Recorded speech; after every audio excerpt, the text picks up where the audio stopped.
Welcome back to SatoshiConomy, Bitcoin and peer-to-peer financial empowerment. Hashtag love all, serve others. Time is money. Money is Bitcoin. And time equals Bitcoin. If you hang in here with me, I'm going to briefly attempt to describe how that makes sense. But this whole discussion wraps around a dynamic known as inflation. And this is something that what I'm going to talk about is something that we definitely don't learn in school. But inflation is what money printing is. In the U.S.A, what they did in 2020, last year, was increase the money supply by 30%.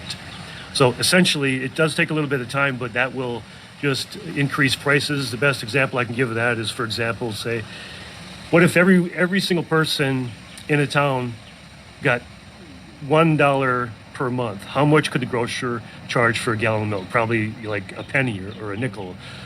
If every person in that town, now this is greatly exaggerated though, received $1 million a month, then how much could the grocer charge for a gallon of milk? Obviously, it'd be like thousands and hundreds of thousands. So that is an example of what inflation, an inflated money supply does.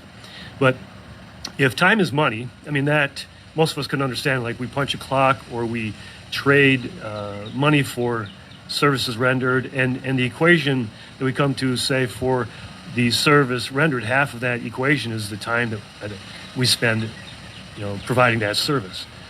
So most of us can get the idea that time is money. Money is Bitcoin. More and more people are realizing and understanding that the flow of profits or the flow of money is melting toward sound money. And for those of us who really truly understand the essence of true scarcity, which is what Bitcoin represents, there's only ever going to be 21 million, and it's the first money in the history of mankind that has a truly scarce supply. But even gold, which has been performing as a store of value for like 5,000 years, that is not truly scarce. They do inflate that or mine about 2% per year. And over the lifespan of an individual, if they began with $1 million, they would end up after 50 years later to practically zero. But we don't look at things that way because we don't generally think in long terms. But the third part of that, where time equals Bitcoin, is that since Bitcoin is truly being regarded and valued as a property and as an asset and as a store of value, what it enables people to do is to appreciate value and to maintain value for sustenance. And so it enables a property or an opportunity for anybody who holds Bitcoin to beat inflation, which means that they will essentially save time. In the 90s, I had a pretty well-paying job and a large family, and I was able to meet all the bills. We did not go for want. We had a house and clothes and food, everything. Didn't need any assistance on that, but nowadays, if I was to have the same rate of pay, just couldn't do it.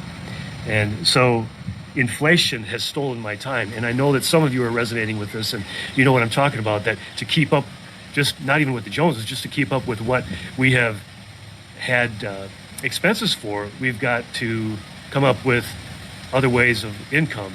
And that has evolved into or migrated to the spouse working or second jobs, and you know what I'm talking about. But time is money. Money is Bitcoin. Think about that. And time is Bitcoin.